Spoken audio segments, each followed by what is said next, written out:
शाळेचे नाव के.आ. बांठिया माध्यमिक विद्यालय नवीन पनवेल।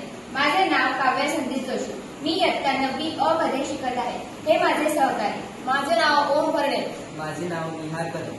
आज मी तुम्हाला जो प्रयोग करून दाखवणार आहे त्याचं नाव आहे सेंद्रिय कीटकनाशके। हा प्रयोग आपण घरच्या घरी करू शकतो। त्यासाठी लागणारे साहित्य पुढील प्रमाणे: कडुलिंबाची पाने, तुळशीची पाने, लाल मिरची, हळद, लसूण, दही, माती व थोडीशी तंबाखू।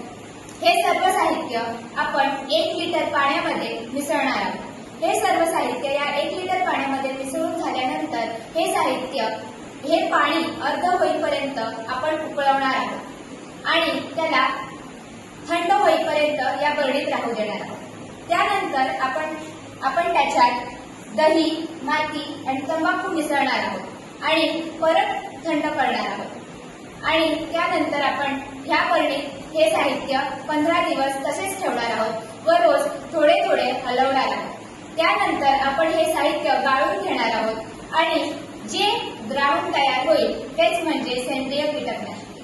सेंद्रिय कीटकनाशके हे पर्यावरणपूरक असतात। ते पर्यावरणाला हानी पोहोचवत नाहीत, त्यामुळे झाडांना कीड लागत नाही। धन्यवाद।